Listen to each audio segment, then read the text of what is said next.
I welcome you back once again in my channel Giza Education. I am Sandeep Sharma in front of you. And today students, light की topic को आगे बढ़ाते हैं हम लोग. So today we are going to form a lens maker formula. आज हम लोग देखेंगे कि एक लेंस क्या होता है. हम लोग आगे रिफ्रैक्शन के एक और आगे पड़ाव की ओर चलेंगे और लेंस के बारे में जानेंगे और उसके फॉर्मूले को डिराइव करेंगे और वो फॉर्मूला बड़ी आसानी से हमारा जो refraction at convex and convex spherical surface आपने पढ़ा है उनसे डिराइव हो जाएगा. ठीक है. देखिए, लेंस एक रिफ्रैक्टिंग मीडियम है. एक रिफ्रैक्टिंग मीडियम, अब वो रिफ्रैक्टिंग मीडियम कैसा हो सकता है. मान लें हमारे पास एक ग्लास की प्लेट थी. ठीक है, इस तरीके से प्लेट थी. ठीक. अब आप जानते हैं एक रिफ्रैक्टिंग मीडियम है, ये खुद एक लेंस की तरह काम कर सकता है, लेकिन हम इसको और अच्छा करना चाहते हैं. हम क्या करें, दोनों तरफ कटिंग कर दें. हम कैसी कटिंग कर दे रहे हैं, मान लेते हैं इसकी हम इस तरफ से ऐसे कटिंग कर दे रहे हैं, ऐसे, और ये हिस्सा काट के निकाल दे रहे हैं. ठीक है, ऐसे, इस प्रकार से ऐसे आप काट के निकाल दीजिए. उसी प्रकार से उधर भी ऐसी कटिंग कर दीजिए और बाकी ये हिस्सा निकाल दीजिए काट के. ठीक है. तो ये जो बन के आया आपके पास, ये रिफ्रैक्टिंग मीडियम अब एक लेंस की तरह काम करेगा. कैसे काम करेगा अभी हम लोग देख लेते हैं. How the surface has been cut according to which the name of the lens is decided. ठीक है. Lens is a refracting medium which do have a tendency. Basically lens है क्या, lens is a refracting medium which has a tendency to either converge the rays or diverge the rays. या तो वो आने वाली race को converge करता है या आने वाली रेस को डाइवर्ज करता है. बेसिकली हमारे पास कई कई प्रकार के लेंस होते हैं. जैसे कि आप इधर से अगर देखें, ये वाली सरफेस कैसी दिखाई दे रही है आपको, ये कॉन्वेक्स सरफेस दिखाई दे रही है, उधर से भी कॉन्वेक्स दिखाई दे रही है ना. आप लाइट से देखिए ना, जिस तरफ से आ रहे हैं आप, तो ये कॉन्वेक्स दिखा रही है, इधर से भी कॉन्वेक्स दिखाई दे रही है. तो इसको चाहो तो बाई कॉन्वेक्स कह सकते हैं हम लोग. क्या कह सकते हैं, बाई कॉन्वेक्स. इसी प्रकार से मान लेते हैं कि ये सरफेस कॉनकेव होती और उधर से भी, इधर से भी कॉनकेव होती, इधर से भी, तो बाई कॉनकेव हो जाता. अब मान लेते हैं इस प्रकार का लेंस देख लो. अब मान लेते हैं कि इस प्रकार का लेंस देख लो. सब चीज़ों समझ लो जल्दी की, लेकिन हमें पढ़ना कुछ ही खास चीज़ ही है. इधर से देखोगे तो ये प्लेन नज़र आएगा, इधर से देखोगे तो कॉन्वेक्स नज़र आएगा. प्लेनो कॉन्वेक्स हो गया. इधर से देखोगे तो कॉनकेव, उधर से देखोगे तो प्लेन, तो प्लेनो कॉनकेव या कॉनकेवो प्लेन, जो कहना चाहें आप कहें. तो इस प्रकार की जैसी सरफेस होती है वैसे डिसाइड होता है. लेकिन हमें जो पढ़ना है वो बाई कॉन्वेक्स और बाई कॉनकेव के बारे में ही ज़्यादा पढ़ना है. ठीक है. हमें केवल बाई कॉन्वेक्स बाई कॉनकेव के बारे में ज़्यादा पढ़ना है. एक कन्वर्जिंग होता है, एक डाइवर्जिंग होता है. कन्वर्जिंग मतलब आने वाली रेस को फोकस कर देता है कहीं पे, एक उसको, अभी हम इसकी सारी we are going to discuss about it later on. लेकिन पहले हम एक लेंस का फॉर्मूला डिराइव कर लेते हैं और उसके बाद लेंस का फॉर्मूला डिराइव करने के बाद हम लेंस का नेचर देखेंगे कि किस प्रकार से रेज आती हुई को वो कहाँ कन्वर्ज करता है, कहाँ क्या उसका प्रिंसिपल फोकस होता है, क्या सारी चीज़ें को हम लोग डिस्कस करेंगे. पहले हम लोग, अभी मैं जो आपको बताने जा रहा हूँ वो डिराइव करने जा रहा हूँ लेंस मेकर फॉर्मूला. ये इसलिए मैं यूज़ कर रहा हूँ क्योंकि इसमें हमारा जो हम लोगों ने अभी पिछले वीडियो में पढ़ा है वो डिस्कस होने वाला है. यानी refraction at convex and concave surface वाला पार्ट डिस्कस होने वाला है. Because of which I am discussing to decide. देखिए, मैं एक काम कर रहा हूँ, मैं एक बाई कॉन्वेक्स लेंस खींच देता हूँ यहाँ पे इस प्रकार से, ऐसे. ठीक है. थोड़ा बढ़िया से आप खींच लीजिए. ठीक. अब देखिए, लेंस से एकदम पास होती हुई, अभी हम इसको लेंस की तरह नहीं देखेंगे. ठीक है. अभी हम इसको कॉन्वेक्स और कॉनकेव सरफेस की तरह देखेंगे. देखिए, ये ऑब्जेक्ट है आपका. ओके. मान लेते हैं इससे लाइट आ रही है, लाइट को यहाँ भेज दो भाई इस पॉइंट पर. अब इस पॉइंट पर हम नॉर्मल खींचते हैं तो उससे क्या होगा, हमको पता है अगर इसका नॉर्मल खींचोगे तो यार वो कहाँ जाएगा, वो जाएगा यहाँ. यानी इस वाली सरफेस का जो सेंटर ऑफ कर्वेचर होगा, इस वाली सरफेस का, वहाँ जाएगा. तो इतनी लेंथ है कि एक्चुअली देखा जाए ये रेडियस ऑफ कर्वेचर है. ठीक है. मान लेते हैं पहली सरफेस है, इसके लिए हम लोग R1 बोल देते हैं, रेडियस ऑफ कर्वेचर पहले वाली सरफेस का, इसलिए R1 डिनोट कर दिया. अब देखो, ये सीधी जाने वाली लाइट जानी ऐसे चाहिए थी, लेकिन चूंकि डेंसर मीडियम आ गया, ये μ2 रिफ्रैक्टिव इंडेक्स का है, ये μ1 रिफ्रैक्टिव इंडेक्स का है. ठीक है. यहाँ पे फिर से μ1 आ गया है. अब तुम्हें क्या करना है कि लाइट डेंसर में जा रही है तो नॉर्मल की तरफ बेंड करेगी, तो अपने रास्ते से थोड़ा बेंड करेगी. तो मान लेते हैं ये बेंड करती है. ठीक है. अगर और पास होता तो शायद बेंड भी करती तो इधर ही बना देती इमेज, लेकिन अभी ये बेंड कर रही, मान लेते हैं हम यहाँ पे इसको थोड़ा सा ऐसे बेंड करवा रहे हैं ये, ठीक है। अब इमेजिन करो कि अगर ये सरफेस यहाँ होती नहीं, इस सरफेस के बाद पूरा ग्लास होता, जैसे अभी पढ़े थे, याद करो, याद आया ना।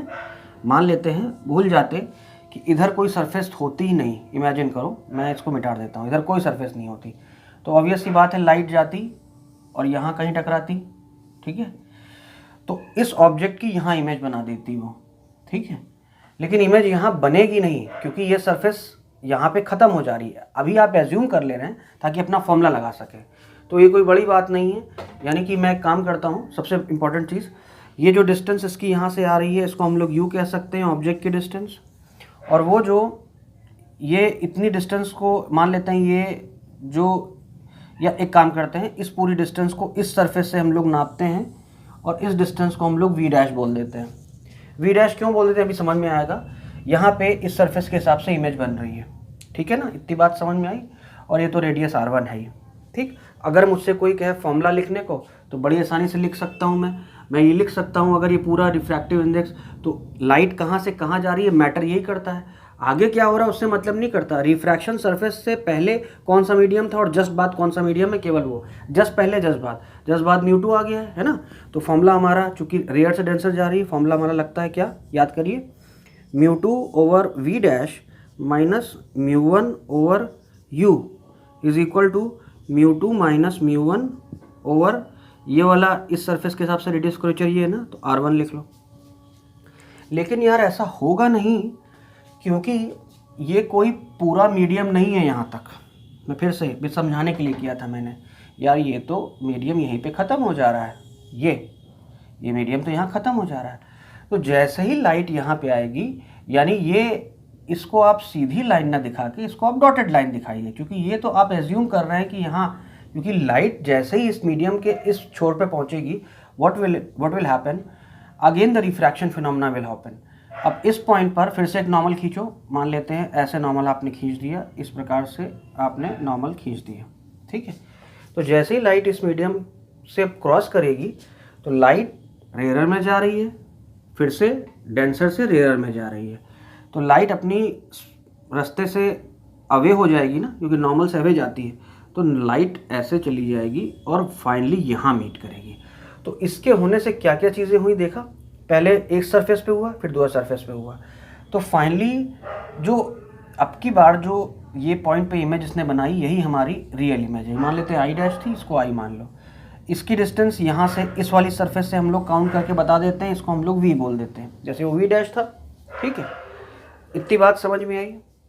अब आप क्या करिए यार, बहुत ही सिंपल सी तरीका है।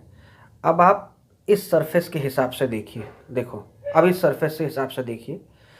अब इस सरफेस के हिसाब से देखा जाए तो इमेजिन करो ये सब भूल जाओ, मैं 1 मिनट में आपको ये अगर मिटा दूं और कहूं कि ये पूरा कोई, मान लेते हैं डेंसर मीडियम था और डेंसर से लाइट रेयर में जा रही थी, तो देखो वो उस पॉइंट पे जा रही थी।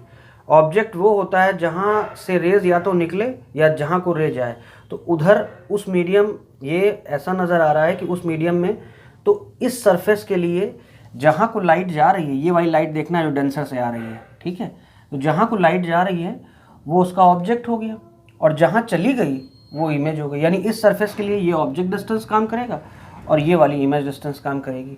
फिर से वही फॉर्मूला लगाना है, तो लेकिन तो मैं तो केवल दिखाने के लिए किया था ना, ये तो सरफेस ऐसे थी। अब सोच लो, इमेजिन करो कि इधर डेंसर से रेयर लाइट जा रही है, डेंसर से रेयर जब लाइट जाती है तो फॉर्मूला हमारा क्या होता है, याद करिए, म्यू1 अपॉन वी, यानी इस सरफेस के हिसाब से जो इमेज है वो इतनी है, तो म्यू1 अपॉन वी, ठीक है, और म्यू2 माइनस म्यू2 ओवर यू। अब ऑब्जेक्ट डिस्टेंस इस सरफेस के हिसाब से कितनी है, ये है ऑब्जेक्ट इसका, तो अभी मैंने इतनी चीज़ को वी माना है, तो इतनी चीज़ भी लगभग वी डैश के ही बराबर होगी। इतनी चीज़ अगर वी डैश है, इतनी चीज़ भी वी डैश के बराबर होगी, क्योंकि ये लेंथ, ये जो है, ये मान लेते हैं ये बहुत थोड़ी है, ये छोटी सी डिस्टेंस टी है, तो ये इतनी लेंथ और इतनी लेंथ में टी का ही तो फ़र्क है ना, और टी तो इतना नेग्लेजिबल है, उससे निगलेक्ट किया जा सकता है। तो यहाँ से भी ये लेंथ हम लोग वी डैश लिख सकते हैं, वी डैश लिख लो इज इक्वल टू म्यू1 माइनस म्यू2 ओवर इस सरफेस के लिए जो रेडियस ऑफ कर्वेचर है वो इस सरफेस से काउंट होगा, यहाँ से ऐसे, इसको आप R2 कह सकते हैं, ठीक है, तो ये हो गया आपका R2। ये दोनों इक्वेशन को अगर प्लस करो यार, तो ये देखो μ2 upon v dash, μ2 upon v dash, ये प्लस में ये माइनस में, ये कट जाएगा, ये ज़ीरो हो जाएगा।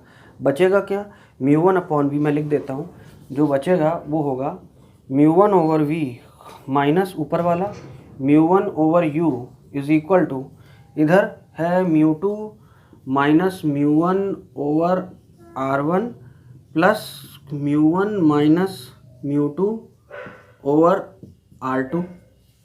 अब एक काम करो, अगर इस पूरे में से अगर तुम माइनस साइन कॉमन ले लो तो क्या इसको ऐसे नहीं लिख सकते हो, अगर यहाँ पर माइनस साइन कॉमन ले लोगे तो यहाँ हो जाएगा माइनस और ये हो जाएगा माइनस, ये हो जाएगा प्लस, हो जाएगा ना। अगर माइनस साइन अंदर मल्टीप्लाई करोगे तो ये फिर से प्लस μ1 माइनस μ2 हो जाएगा, बात वही होगी। लेकिन हमें ऐसा क्यों किया अभी समझ में आएगा। अब ये माइनस μ1 प्लस μ2 को आप चाहें तो μ2 माइनस μ1 ही तो लिख सकते हैं, तो मैं इसको ऐसा लिख देता हूँ अब अंदर को μ2 माइनस μ1। ये करने का बेनिफिट ये था कि अब आप कॉमन ले सकते हैं ये पूरी चीज़, है ना, इसमें से μ2 माइनस μ1। तो यहाँ लिख लेंगे, यहाँ से μ1 कॉमन ले लो, μ1 तो ये हो जाएगा 1 upon we minus 1 upon U, और वहाँ से अगर आपने μ2 माइनस μ1 कॉमन ले लिया, μ2 माइनस μ1 कॉमन ले लिया, तो ये हो जाएगा 1 upon R1 minus 1 upon R2 हो जाएगा। इतनी बात समझ में आई आपको। अब एक काम और करते हैं, मैं अब इसको मिटा दूँ, इससे तो कोई ज़रूरत है नहीं, इतना तो आप समझ चुके हैं, इसको मैं मिटा दे रहा हूँ। और मैं ये फॉर्मूले को यहाँ ऐसे लिख रहा हूँ, यहाँ पे μ1 है, इसको μ1 ही रहने दो, और ये हो गया 1 upon we minus 1 upon you is equal to, इस पूरे चीज़ में से अगर तुमने μ1 कॉमन ले लिया तो ये हो जाएगा μ2 ओवर μ1। ये बात तो समझ में आ रही है ना कैसे किया मैंने ये, और 1 upon R1 minus 1 upon R2 अपनी जगह पे है ये। तुम इसको मल्टीप्लाई करो यार, ये μ2 हो जाएगा माइनस μ1 हो जाएगा, वही जो है, तो μ1 काट दो। μ2 और μ1 है क्या, refractive index of this with respect to this. Generally अगर μ1 एयर है तो केवल इस मीडियम का रिफ्रैक्टिव इंडेक्स एब्सोल्यूट आ जाएगा, चाहे तो फॉर्मूला ऐसा ही रख दो, कोई फ़र्क नहीं पड़ेगा। 1 upon we minus 1 upon you is equal to, अगर इसको आप ऐसे रहने दीजिए, μ2 over μ1 minus 1 upon R1 minus 1 upon R2। अगर मान लेते हैं कि ये पहला मीडियम एयर है तो μ1 1 हो जाएगा, और ये हो जाएगा केवल जो रिफ्रैक्टिव इंडेक्स जो इस ग्लास का होगा, जो भी होगा दैट, ऐसा हो जाएगा। ये भी हो जाएगा। अगर ये एयर नहीं है तो जो भी मीडियम है उसके लिए 1 मानो, और ये तुम्हारा 2 है, ये मीडियम ग्लास है, वाटर है, जो भी हो सकता है। ऐसा मत सोचिए कि ये मटेरियल जो है हमेशा ग्लास ही होगा। It can be any refractive material, it can be glass as well, it can be water as well. लेकिन वाटर ऐसे इस शेप का रहेगा कैसे, हमारी आंखों के अंदर जो लेंस है उसमें तो वाटर ही है, ठीक है। लेंस तो एक रिफ्रैक्टिव मीडियम होता है, सरफेस ऐसी कटी होनी चाहिए, वो मीडियम वाटर भी हो सकता है, लेकिन इस शेप में रखने के लिए उसे कुछ ना कुछ तो करना पड़ेगा ना। कैसे रखेंगे, क्योंकि फ्रीली फॉल तो नहीं कर छोड़ दिया अगर आपने, तो वाटर तो स्प्लिट हो जाएगा, वो फिल आउट हो जाएगा, तो वाटर भी can act as a refractive medium. Okay, ये देखिए, ये बात समझ में आई आपको, ये फॉर्मूला दोनों आपको क्लियर हुआ। अब एक काम और करो यार, अब लेंस मेकर पे आ जाते हैं। लेंस मेकर क्या कहता है, आप खुद बताइए एक चीज़, कि अगर ऑब्जेक्ट इन्फिनिटी पे होता, यानी कि यू अगर आपका इन्फिनिटी होता, तो इमेज कहाँ बनती, फोकस से बनती। ये तो बात आप हमेशा से जानते हैं। तो एक काम करो, इस फॉर्मूले में अगर ऑब्जेक्ट को इन्फिनिटी रख दोगे तो 1 अपॉन इन्फिनिटी, और इमेज फोकस से बनेगी तो 1 अपॉन एफ, यानी ये फॉर्मूला ऐसा दिखाई देगा। इसको मिटा के लिख दे रहे हैं यहाँ पे, मैं इसको मिटा दे रहा हूँ जल्दी से, और यहाँ लिख दे रहा हूँ, ये देखिए, यानी ये फॉर्मूला हो जाएगा 1 अपॉन एफ, वी की जगह एफ हो जाएगा, 1 अपॉन इन्फिनिटी को चाहे तो 0 लिख लो, क्या फ़र्क पड़ता है, is equal to μ2 over μ1 minus 1 upon 1 upon R1 minus 1 upon R2। समझ में आई बात ये। तो 1 upon f is equal to μ2 over μ1 minus 1 upon R1 minus 1 upon R2, यही आपका लेंस मेकर फॉर्मूला है, ठीक है, यही आपका लेंस मेकर फॉर्मूला है। ये बात समझ में आई आपको। अगर ये रिफ्रैक्टिव मीडियम अगर पहला वाला 1 जो है एयर होता तो ये केवल म्यू हो जाता, म्यू -1, जिसमें म्यू जो होता उस ग्लास की रिफ्रैक्टिव इंडेक्स होती, ये फॉर्मूला हो जाता। बस इतना ही फ़र्क पड़ता। ठीक है, इसी फॉर्मूले से हम लोग थिन लेंस का फॉर्मूला भी निकाल सकते हैं, बहुत ईजी है। थिन लेंस का फॉर्मूला 2 मिनट में आ जाएगा इससे। कैसे आ जाएगा भाई? अरे आप खुद देखिए, ये वाली वैल्यू, आप ये वाली वैल्यू को देखिए 1/f इज इक्वल टू μ2 और μ-1, ये ठीक है। और ये वाली वैल्यू को देखिए आप 1/v minus 1/u is equal to, तो ज़रा इस इक्वेशन का, अगर ये इक्वेशन फर्स्ट ले लो और ये इक्वेशन सेकंड ले लो, तो ज़रा फर्स्ट और सेकंड में देखो, जो राइट हैंड साइड है उसका μ2 और μ-1 यहाँ भी वही है, तो राइट हैंड साइड बराबर है तो लेफ्ट हैंड साइड बराबर होगा। लेफ्ट हैंड यहाँ पे क्या है 1/f, यहाँ पे क्या है left hand 1/v minus 1/u। ये आपका थिन लेंस का फॉर्मूला हो गया, 1/v minus 1/u is equal to 1/f। ये बात समझ में आई आपको? ये थिन लेंस का फॉर्मूला हो गया। The formula which we have got, the lens maker formula, it is very useful. और इससे रिलेटेड कुछ बहुत ही इन्फॉर्मेटिव चीज़ मैं आपको बताने जा रहा हूँ। आप बहुत गौर से देखिए उसको और ध्यान से सीखिए मैं क्या चीज़ समझाने जा रहा हूँ, बहुत इंपॉर्टेंट है। देखिए ऐसा है, इतना तो आप जान गए हैं कि जो फोकल लेंथ आ रही है, मान लेते हैं वो हमारा ग्लास था, एयर में रखा हुआ है, ग्लास मान लेते हैं, उस ग्लास की जो भी रिफ्रैक्टिव इंडेक्स रहा हो उसको विथ रिस्पेक्ट टू एयर हम मान लेते हैं -1। यही फॉर्मूला आ रहा था ना हमारे पास, 1/r1 माइनस 1/r2। ध्यान से देखिए, ये फोकल लेंथ जो भी आ रही है वो एयर में आ रही है, क्योंकि लेंस एयर में रखा है, तब तक फॉर्मूले में कोई दिक्कत नहीं होगी। लेकिन अगर इस लेंस को आप किसी और मीडियम में रख दीजिए, suppose if you are putting this lens into water or in any other liquid of some other refractive index, then what will happen? अगर इस लेंस को किसी और मीडियम में रखा जाए तो क्या फ़र्क पड़ेगा? देखो, ज़्यादा पहले मैं चीज़ समझा दे रहा हूँ। पहले देखो, ये जो रेडियस ऑफ कर्वेचर है लेंस का, ये नहीं बदल सकता। रेडियस ऑफ कर्वेचर नहीं बदलता है, ये तो लेंस की प्रॉपर्टी है यार। अब कर्वेचर है, कर्वेचर का रेडियस यहाँ है मान लेते हैं, तो वो कैसे बदल जाएगा? क्या कर्वेचर ही बदल जाएगा? कर्वेचर तो लेंस क्या डालने के बाद टेढ़ा मेढ़ा हो जाएगा, ऐसा हो जाएगा? ऐसा तो होगा नहीं। हाँ, तो बदलता है क्या कोई चीज़? यस, बदलता है। अगर ये वाली चीज़, ये तो ग्लास है, मान लेते हैं अगर तुम किसी लिक्विड में डालते हो, उसके लिए हम फोकल लेंथ उस लिक्विड में FL मान लेते हैं। मान लेते हैं वो लिक्विड का जो है, अब ग्लास किस में रखा है? लिक्विड में। तो refractive index of glass with respect to liquid चाहिए आपको, -1 है ना। फॉर्मूले में ये बदलाव आया, बाकी रेडियस ऑफ कर्वेचर में तो कोई फर्क नहीं आएगा, वो तो एज इट इज जो है वही बनी रहेंगी, है ना। They won't be any, but what will happen, अगर इसमें फ़र्क आ रहा है तो आप खुद सोचिए कि अगर ये वाली क्वांटिटी में फ़र्क आ रहा है, इधर वाली क्वांटिटी में, अगर ये बदलेगा तो ये पूरी क्वांटिटी बदलेगी, ये बदलेगा तो पूरी क्वांटिटी बदलेगी। तो इसमें कुछ फ़र्क आ रहा है तो फोकल लेंथ में ही फ़र्क आएगा। यस, फोकल लेंथ में फ़र्क आता है। खुद ही खुद सोचो यार कि ये वाली क्वांटिटी ऊपर है और ये वाली क्वांटिटी नीचे है।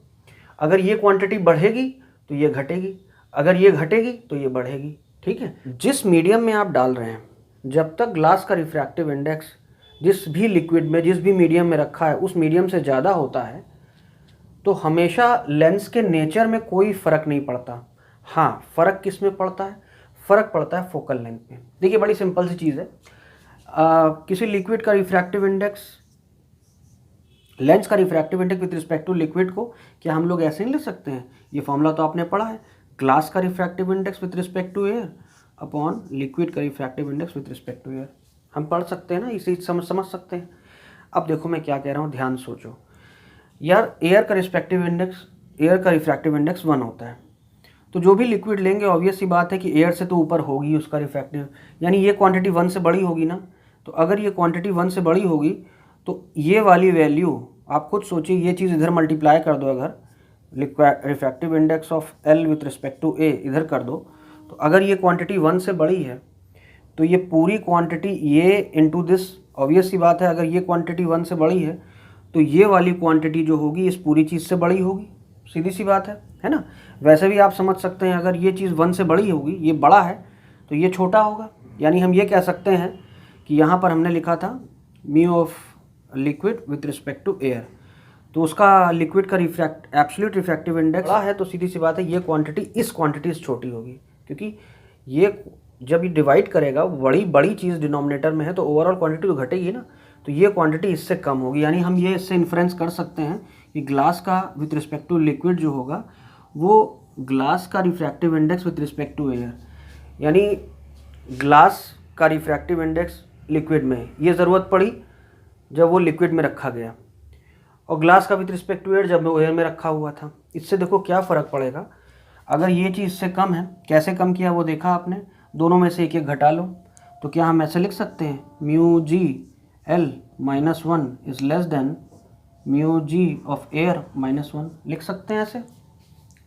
अरे यार ये कौन सी बात है यार, 3 अगर लेस देन 5 है तो दोनों में अगर एक ही चीज़ माइनस करोगे तो क्या इक्वालिटी में फ़र्क आएगा, यहाँ आ जाएगा 2, यहाँ आ जाएगा 4, 2 भी तो लेस देन 4 है। कोई चीज़ अगर किसी से देखो इक्वालिटी इनइक्वालिटी के साइन में कोई और इक्वालिटी के साइन में कोई फ़र्क नहीं आता अगर एक ही चीज़ प्लस या माइनस की जाए दोनों साइड, ये ध्यान रखना। तो ये हम लोग कर सकते हैं ना। इससे जो बेनिफिट निकलने वाला है वो देखो यार, तुम ज़रा इन इक्वेशन को डिवाइड कर दो आपस में। जब डिवाइड करोगे तो ये पूरी चीज़ और ये पूरी चीज़ तो उड़ जाएगी, बचेगा क्या, ये बचेगा और ये तो बचेगा ही। ठीक है, अब तुम ये देखो, यानी मेरे पास जो क्वांटिटी आएगी वो आ जाएगी 1/FA, ठीक है, अपॉन इसको अपॉन 1/FL,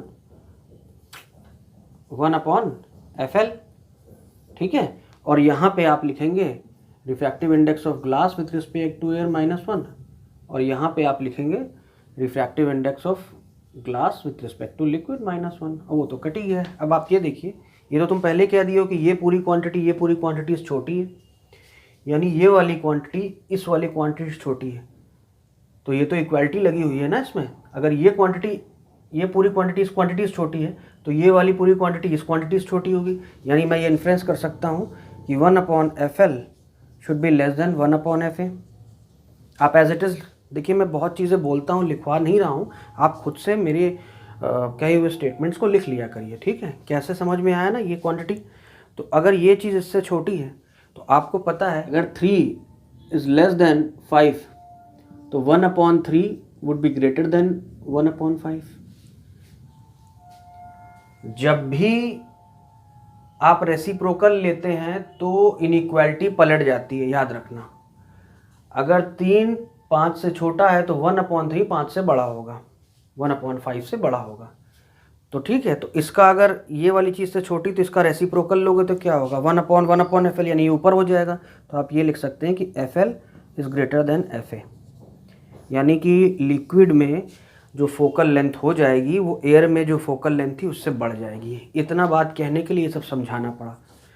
तो याद रखो, मैंने अभी आपको कहा कि अगर ग्लास जो भी वो आपका लेंस है, वो लेंस को किसी ऐसे मीडियम में, जब तक ऐसे मीडियम में डाल रहे हो जब तक कि वो ग्लास से कम है तब तक नेचर में कोई फ़र्क नहीं आएगा। हाँ, अगर जिस मीडियम में डाल रहे हो उसका रिफ्रैक्टिव इंडेक्स उस लेंस के रिफ्रैक्टिव इंडेक्स से ज़्यादा हो गया तब बात कुछ और हो जाएगी, वो भी डिस्कस करेंगे। लेकिन जब तक कम है तब तक यही होगा कि फोकल लेंथ उस मीडियम में बढ़ती जाएगी एयर के रिस्पेक्ट में, ठीक है। तो ये बात समझ में आई आपको। बाकी ये तो आप जानते हैं कि जिस मीडियम में, एक जनरल फॉर्मूले में देखिए, जिस भी मीडियम में डाल रहे हैं वो मीडियम, आप खुद सोचो, इमेजिन करो यार, ये वो मीडियम था जहाँ पहले था एयर में, अब वो ये मीडियम है जहाँ पे वो लिक्विड है। खुद सोचिए कि ये जो पहले वैल्यू आ रही थी, हमें पता है कि ये वाली वैल्यू इस वैल्यू से छोटी है, तो ये वाली वैल्यू -1, ये वाली पूरी वैल्यू -1 जो है इस वाली वैल्यू से छोटी होगी। तो जब ये वाली छोटी होगी तो फोकल लेंथ तो बढ़ी जानी है ना वहाँ पे। जब ये क्वांटिटी छोटी होती जाएगी जितना, ये उतना बढ़ता जाएगा। तो सिंपल सी बात है। अब इमेजिन करो कि किसी ऐसे मीडियम में तुमने डाल दिया जिस मीडियम में उस मीडियम का ही रिफ्रैक्टिव इंडेक्स, यानी अब आप वही बात है, हम लोग ये लिख रहे हैं ना कि 1/ जो एयर में होती थी वो थी refractive index of glass with respect to air -1, और बाकी 1/R1 -1/R2 ये तो था ही हमारे पास, ठीक है। और जिस लिक्विड में डाल रहे थे उसका अगर ये मान लेते हैं तो refractive index of glass with respect to liquid देखना पड़ेगा हमको, और 1/R1 -1/R2 तो हमको देखना ही पड़ेगा, ठीक है। ये हमारे पास था। अब जो बताने जा रहा हूँ ध्यान से देखो, ये तो आप जानते ही हैं कि refractive index of glass with respect to liquid, ये तो अभी हमने पिछले फॉर्मूले में लिखा है, with respect to air upon refractive index of liquid with respect to air, ये तो फॉर्मूला आप जानते ही हैं। अब ये उस लिक्विड का एब्सोल्यूट रिफ्रैक्टिव इंडेक्स इसमें डाल रहे हो, और ये तो ग्लास का रिफ्रैक्टिव इंडेक्स है विथ रिस्पेक्ट टू एयर। ये ग्लास का एब्सोल्यूट रिफ्रैक्टिव इंडेक्स है, ये लिक्विड का एब्सोल्यूट रिफ्रैक्टिव इंडेक्स है। अगर जिस मीडियम में डाल रहे हो उस मीडियम का ही रिफ्रैक्टिव इंडेक्स बड़ा हो, यानी ये क्वांटिटी ही बड़ी हो, खुद सोचो अगर ये क्वांटिटी इस क्वांटिटी से बड़ी हो, इतनी बात समझ में आ रही है ना, अगर ये क्वांटिटी इस क्वांटिटी से बड़ी है, यानी कि ये वाला इसका रिफ्रैक्टिव इंडेक्स एब्सोल्यूट ग्लास के ही रिफ्रैक्टिव इंडेक्स एब्सोल्यूट से बड़ा हो, जो लेंस है उसके रिफ्रैक्टिव इंडेक्स से ज़्यादा बड़े रिफ्रैक्टिव इंडेक्स में डाल रहे हो। जब तक तुम लेस में डाल रहे थे तो बस फोकल लेंथ में फ़र्क आ रहा था, फोकल लेंथ बढ़ जा रही थी, है ना, कितनी बढ़ रही थी वो डिपेंड कर रहा था कितना ये घट रहा होगा। लेकिन अब सवाल ये हो रहा है कि तुम ऐसे मीडियम में डाल रहे हो जिसका रिफ्रैक्टिव इंडेक्स लेंस के रिफ्रैक्टिव इंडेक्स से ज़्यादा है। अगर ऐसा होता है तब तो नेचर ही बदल जाएगा यार। क्यों? क्योंकि अब तुम ये कह रहे हो कि ये चीज़ इससे छोटी है, अगर ये चीज़ छोटी है, ये चीज़ बड़ी है और ये चीज़ छोटी है, तो इसका मतलब ये है कि ये ओवरऑल क्वांटिटी लेस देन 1 होगी। ये तो बात थोड़ा सा मैथमेटिकल है भाई, नीचे वाली बड़ी होगी ऊपर, तो 1 से हमें पता है ये दोनों बराबर कब होती हैं, जब इक्वल टू 1 होता है। जब ये बड़ी होती है तो ये चीज़ ग्रेटर देन 1 होती है, और जब ये छोटा होगा तो लेस देन 1 होगा। अगर ये क्वांटिटी लेस देन 1 होगी तो यार ये चीज़ यही तो है lng, यानी ये चीज़ लेस देन 1 है। अगर ये चीज़ लेस देन 1 होगी तो इसका ओवरऑल जो रिजल्ट आएगा वो तो नेगेटिव आ जाएगा ना, क्योंकि दिस -1 है। अगर ये क्वांटिटी लेस देन 1 है, मान लो 0.5 होती तो 0.5 - 1 इज इक्वल टू -0.5 आ जाता ना। समझ में आ रही बात? तो ये चीज़ नेगेटिव हो जाती। इसका मतलब ये है कि जब ऐसा हो जाएगा, जब किसी ऐसे मीडियम में आप डाल दे रहे हैं लेंस को जिसका रिफ्रैक्टिव इंडेक्स लेंस के ही रिफ्रैक्टिव इंडेक्स से ज़्यादा है, you are putting the lens in a medium in whose refractive index is more than the refractive index of the lens itself, then the completion of the lens will change. आप देख लीजिए इसकी focal length तो negative हो जाएगी। इसका मतलब ये है कि कॉन्वेक्स लेंस कॉन्केव की तरह बिहेव करने लगेगा, कॉन्केव लेंस कॉन्वेक्स की तरह बिहेव करने लगेगा। ध्यान रखिए। मान लेते हैं कि हम किसी ऐसे मीडियम में डालते हैं जिसका रिफ्रैक्टिव इंडेक्स ग्लास के रिफ्रैक्टिव इंडेक्स के बराबर है, तब क्या होगा? तब तो फिर कहानी ख़राब हो गई। अगर ऐसा हो गया कि जब दोनों का किसी ऐसे मीडियम में डाल दिया आपने जिसमें कि मतलब आपकी बार मैं ये कह रहा हूँ कि अगर refractive index of the glass with respect to air is equal to refractive index of liquid with respect to air, अगर ये दोनों बराबर हो जाएं, आप ये पढ़ें, अभी आपने पढ़ा है glass with respect to liquid is equal to refractive index of glass with respect to air, refractive index of liquid with respect to air. अब मैं कह दे रहा हूँ कि अगर ये क्वांटिटी इक्वल टू 1 हो जाती है, यानी this is equal to this, ये दोनों आपस में बराबर हो जाएं, तो अगर ये दोनों बराबर हो जाएंगे तो ये 1 हो जाएंगे ना यार। और 1 हो जाएंगे तो जो फॉर्मूला हमारे पास F लिक्विड का आता है वो यही तो आता है ना, refractive index of glass with respect to liquid -1 1/R1 -1/R2, यही आता है ना। जब ये क्वांटिटी आपस में बराबर हो जाएंगी तो ये पूरी चीज़ 1 हो जाएगी, यानी ये 1 हो जाएगा, यानी ये 1 हो जाएगा तो 1 - 1 0 हो जाएगा, यानी 1/F इज इक्वल टू ये चीज़ 0 हो जाएगी, यानी focal length is equal to 1/0 that is infinity, यानी वहाँ पर फोकल लेंथ इनफाइनाइट हो जाएगी। फोकल लेंथ इनफाइनाइट किसकी होती है यार? प्लेन ग्लास प्लेट की। कहाँ आएगी फोकल लेंथ इसकी? कर्व की तो फोकल लेंथ आती है, प्लेन ग्लास प्लेट की फोकल लेंथ इन्फिनिटी होती है, याद रखना। प्लेन ग्लास प्लेट की तरह बिहेव करेगा, कोई लेंस का एक्शन ही खत्म हो जाएगा वहाँ पे, ना कन्वर्जिंग ना diverging, it will behave as a plane glass plate. आगे की बात समझ में आ रही है? ठीक है, अब एक नेक्स्ट पॉइंट और रह गया, उसको भी डिस्कस कर लेता हूँ, then we are going to discuss question and answer over this, okay, then the things will get more clear, okay. अब जो मैं समझाने जा रहा हूँ उसको ध्यान से देखो, वेरी ईजी इट इज़। अब मैं आपसे कह रहा हूँ नो रेडियस ऑफ कर्वेचर अगर बराबर हो जाए इक्वी कॉन्वेक्स लेंस या इक्वी बाई कॉन्वेक्स लेंस हो हमारे पास, इक्वी बाई कॉन्वेक्स लेंस हो, बाई कॉन्वेक्स लेंस हो, तो क्या होगा भाई? अब इक्वी बाई कॉन्केव में क्या होगा वो भी देख लेंगे। अगर इक्वी बाई कॉन्वेक्स होगा तो फॉर्मूला होता है 1 focal length is equal to जो भी रिफ्रैक्टिव इंडेक्स ग्लास का होगा एयर के रिस्पेक्ट में, अगर क्योंकि एयर में ही रखा होता है ना पहले, तो 1/R1 - 1/R2 ये फॉर्मूला होता है हमारे पास। अब मैंने कहा ना फॉर्मूला तो आपके पास है, लेकिन जब हम इन में न्यूमेरिकल क्वांटिटी भरते हैं, अगर न्यूमेरिकल क्वांटिटी मुझे दी हुई है तो हम विद साइन लेते हैं, ध्यान रखना। अब ऐसा है यार, पहली अगर ये हमारे पास सरफेस है तो पहला इसका रेडियस ऑफ कर्वेचर अगर यहाँ से देखोगे तो इस सरफेस के लिए राइट में है, इसका रेडियस तुम राइट में मानोगे। तो R1 अगर राइट में है तो मैं ये कह रहा हूँ ये केस है R1 और R2 दोनों बराबर हैं। साइन के साथ रख देते हैं, फॉर्मूले में बस यही फ़र्क आएगा, 1/f is equal to refractive index of glass with respect to air -1, और 1/R1 की जगह हम लोग लिख सकते हैं पॉजिटिव R माइनस 1/R2। इस वाले लेंस, इस वाले कर्वेचर के लिए जो रेडियस होती है वो इधर होती है, लेफ़्ट होती है, तो लेंस के लेफ़्ट में काउंट कर रहे हो तो नेगेटिव बोलोगे, लेकिन लिखोगे R ही, चूँकि दोनों की मैग्नीट्यूड बराबर है। ये देखो देखो माइनस माइनस जुड़ गया तो ये हो गया प्लस, फिर ये आपस में जुड़ के क्या हो गया होंगी 2/R। तो मैं डायरेक्टली इसको लिख देता हूँ हटा के, समय को बचाते हुए 2/R। अब ये 2/R आ गया आपके पास, हटा के लिख लो यार, ख़त्म करो, 2/R आ गया आपके पास। ठीक है, इतनी बात समझ में आई। अब ग्लास का refractive index with respect to air में जो होता है वो कितना होता है, 1.5 होता है ना। तो 1.5 माइनस 1 कितना होगा 0.5। तो ये 0.5 को आप 1/2 लिख सकते हैं। कैसे समझा ना, 1.5 माइनस 1 0.5 को 1/2 लिखोगे, ये होगा 2/R इज इक्वल टू 1/फोकल। ठीक है, ये कट गया, 1/f is equal to 1/R या f is equal to R। बड़ा इंपॉर्टेंट पॉइंट आ गया, याद कर लो, बहुत इंपॉर्टेंट पॉइंट आ गया है यार। इक्वी बाय कॉन्वेक्स लेंस की जो फोकल लेंथ होती है, जो फोकस होता है वो रेडियस ऑफ कर्वेचर के ही बराबर हो जाता है। देखो कैसे होता था ये, देखो मैं बता रहा हूँ, यही होता था ना, यहाँ से जाती थी यहाँ पर, यहाँ पे जो है थोड़ा सा बेंड होती थी, ठीक, फिर उसके बाद इस सरफेस का कर्वेचर ये होता था, तो ये और बेंड होती थी। तो एक्चुअली इसमें इस पॉइंट पर जब हम इसका इस पॉइंट पर कर्वेचर देखते हैं तो ये लेंथ आती है। ठीक है, ये रेडियस अब चूंकि ये दोनों बराबर है, यानी ये मैं मान लूँ कि ये जो लेंथ है ये और ये लेंथ बराबर है, चूंकि R1 और R2 बराबर है, तो इसका मतलब ये है कि जो इधर जानी चाहिए थी जब इधर आएगी तो और बेंड होगी ना, तो वो चली गई ना रेडियस ऑफ कर्वेचर से, यही फोकस हो गया तुम्हारा। तो फोकस और रेडियस ऑफ कर्वेचर सेम हो जाता है, ध्यान रखो। ठीक है, ये बात समझ में आई आपको। अगर ये बाइकॉनकेव होता तो क्या होता भाई, क्या होता, कुछ नहीं होता। आप बाइकॉनकेव बना लीजिए,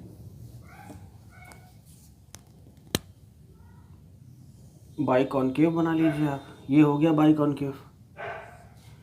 ठीक है, तो कोई बात नहीं, इस फॉर्मूले में जो R1 रखोगे तो R1 इस तो वो तो नेगेटिव होगा, तो जब इस फॉर्मूले में लिखोगे तो फ़र्क क्या आएगा, मैं इसी में बना के लिख दे रहा हूँ। देखो फॉर्मूले में ये हटा देते हैं, पिछला वाला फॉर्मूले में क्या फ़र्क आएगा भाई, 1/f is equal to refractive index of glass respect to air -1, 1/R1 minus 1/R2, यही था ना।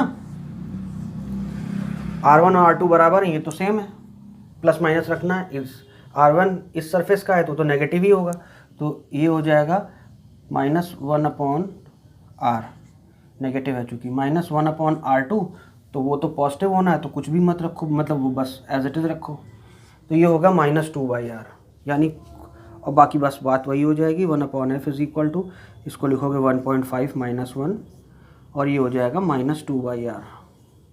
ठीक है, ये फिर से 1/2 कट जाएगा, तो 1/f is equal to 1/-R। तो यहाँ फोकल लेंथ जो हो जाएगी -R के बराबर हो जाएगी। इसका मतलब क्या हुआ भाई, इसका जो फोकस होगा इस वाले फोकस का, वो इधर के रेडियस, देखिए अब हो सकता है आपको ये नहीं समझ में आ रहा हो कि सर +R और -R का मतलब क्या है। देखो ऐसा है यार, जब जाते हो जिस तरफ से लाइट जाती है उस तरफ का जो रेडियस ऑफ कर्वेचर होता है, या उस तरफ जो अगर फोकस आता है तो वो पॉजिटिव माना जाता है, वो नेगेटिव माना जाता है, और जिधर से आ रही है उस तरफ रिफ्रैक्शन के बाद का जो साइड होता है उस साइड को हम लोग पॉजिटिव मानते हैं। मैटर नहीं करता, अगर उधर से लाइट फेंकते हो तो ये वाला पॉजिटिव हो जाएगा, ये नेगेटिव हो जाएगा, लेकिन जनरली हम लोग कन्वेंशनली लेफ्ट को नेगेटिव, राइट को पॉजिटिव मानते हैं। तो इसका मतलब ये बता रहा है इस केस में कि इसका जो फोकस होगा इस वाले लेंस का, तो ऑब्वियस सी बात है ना, हमें पता है कि इसमें ये स्थिति होती है ना, ये लाइट आ रही है तो सोचो ये पहला मीडियम होगा। हम लोग कॉन्केव लेंस का भी लेंस मेकर फॉर्मूला निकाल सकते थे, फालतू टाइम वेस्ट होता है इसलिए मैंने बताया नहीं है, वो उसका भी ऐसे ही होगा। देखिए ये सपोज़ अगर ये कॉन्केव, मैं एक छोटा सा फिगर बनाता हूँ, इससे आपको क्लियर हो जाएगा। मान लेते हैं ये ऐसे, ये लाइट आ रही थी, ये ऑब्जेक्ट है मान लेते हैं, इस पॉइंट पे आया, मान लेते हैं इसका रेडियस ऑफ कर्वेचर बना लेते हैं, इसको बोल देते हैं R1, ठीक है। ये आपकी ऑब्जेक्ट की लेंथ हो गई, ठीक। अब आप इस पॉइंट पे पहुँचे तो लाइट थोड़ा सा बेंड होगी, है ना, तो थोड़ा सा लाइट को बेंड कर देते हैं, तो लाइट ऐसे जा रही होती तो इसको बैकवर्ड प्रोड्यूस करते हैं आप, तो यहाँ पे आपकी इमेज दिखाई देती। बात समझ आ रही है, ये तो नॉर्मल है, तो यहाँ पे आपकी इमेज I1 दिखाई देती। लेकिन जैसे ही लाइट इस मीडियम पे पड़ती है इस पॉइंट पर, तो देखो इसका रेडियस ऑफ कर्वेचर यहाँ हो जाएगा इस जगह पे, तो लाइट जब बाहर निकलेगी तो नॉर्मल से अवे बेंड होगी ना, तो नॉर्मल से अवे बेंड होने का मतलब उधर, तो लाइट ऐसे चली जाएगी, तो इसको बैकवर्ड प्रोड्यूस करोगे तो यहाँ बनेगी तुम्हारी फाइनल इमेज। ये जो फाइनल इमेज बनेगी यही तुम्हारा इसका फोकस हो गया। अब हम कॉन्वेक्स और कॉन्केव लेंस दोनों का कन्वर्जिंग हिसाब बता सकते हैं। देखिए ये इमेज जो बन रही है यही इसका फोकस है, वहाँ जो था उस ऑब्जेक्ट में जहाँ फाइनल इमेज बन रही थी कॉन्वेक्स में वो उसका फोकस था, यहाँ जो इमेज बन रही है वो इसका फोकस है। तो ये वैल्यू जो है वो रेडियस ऑफ कर्वेचर के बराबर होती है। तो ये ध्यान रखना, इधर पड़ता है इसका और कॉन्वेक्स का उधर पड़ता है, बस इतना ही फ़र्क है, ठीक है। अब एक सिंपल सा तरीका समझ लीजिए, कभी भी एक लेंस बनाना है तो एक बीच में सेंटर बना लो। अब दो सरफेस पे आपको रिफ्रैक्शन दिखाने की ज़रूरत नहीं है, अब चीज़ें बहुत इजी हैं, बस सीधी सी लाइट लाओ, जो भी लाइट प्रिंसिपल एक्सिस के पैरेलल आएगी वो रिफ्रैक्शन के बाद, अब आपको इस सरफेस दोनों पे आपको रिफ्रैक्शन दिखाने की ज़रूरत नहीं है, क्योंकि हमने इसको एज्यूम कर लिया है कि थिन लेंस है।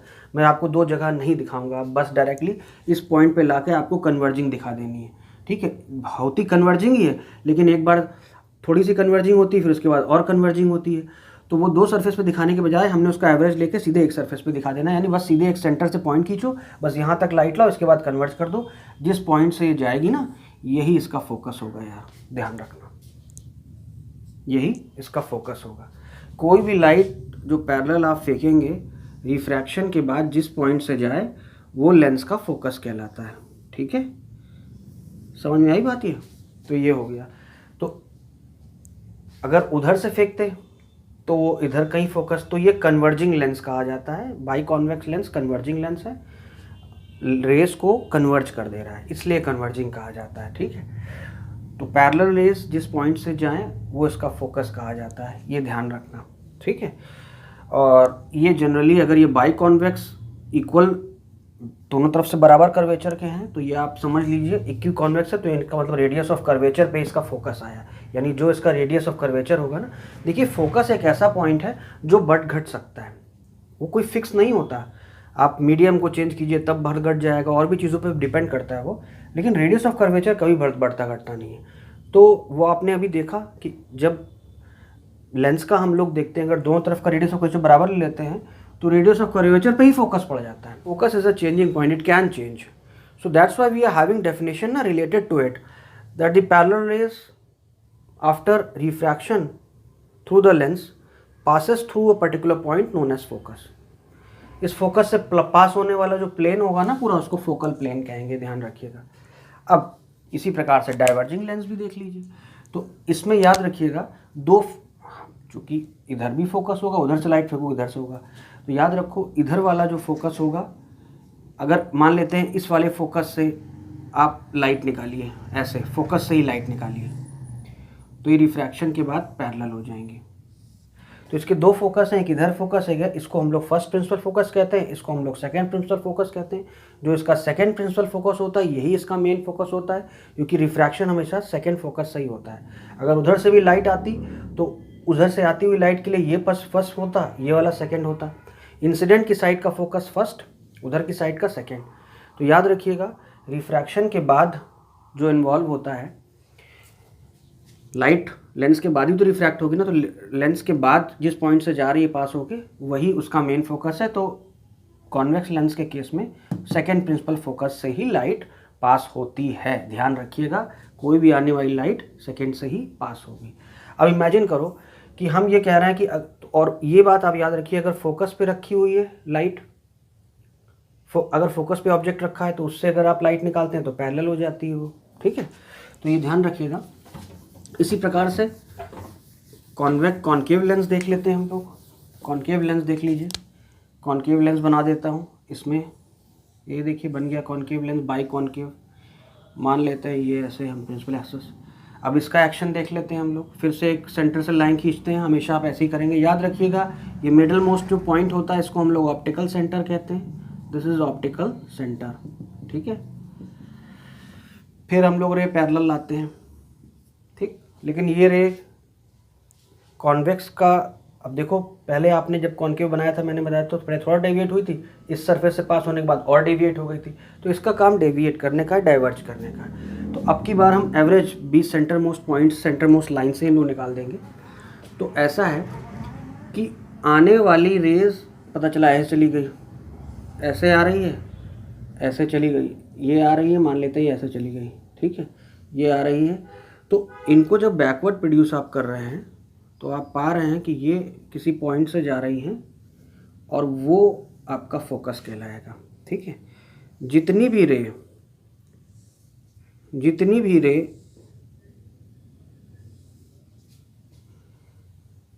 बैकवर्ड प्रोड्यूस करेंगे आप, तो इसका फोकस डिफाइन करने का तरीका ये है कि all the ray which are coming parallel to the principal axis after refraction through the lens appears to come from a point which is known to be the focus of the concave lens, okay। तो concave lens diverging है, देखिए रे को diverge कर दिया ना, ठीक। ये बात समझ में आ रही है आपको। तो कॉन्वेक्स लेंस में फोकस से जाती हैं, कॉनकेव लेंस में फोकस से आती हैं, ठीक है, ये ध्यान रखना। कॉनकेव लेंस में फोकस से आती हुई दिखाई पड़ती हैं। और ये किन रेज के बारे में बात कर रहे हैं? वो rays, all the rays which are initially incident parallel to the principal axis appears to come from a point which is known to be the focus, and in case of convex lens the parallel rays which are parallel to the incident, parallel to the principal axis goes through a particular point, वहाँ वास्तव में जाती हैं, यहाँ appear होता है कि वहाँ से आ रही हैं, ठीक है। इस प्रकार से कॉनकेव और कॉन्वेक्स लेंस हो गए हमारे, ठीक है। अब अगले टॉपिक, अगले उसमें हम लोग डिस्कस करेंगे इसके वो न्यूमेरिकल्स और चीज़ों को और साफ करेंगे।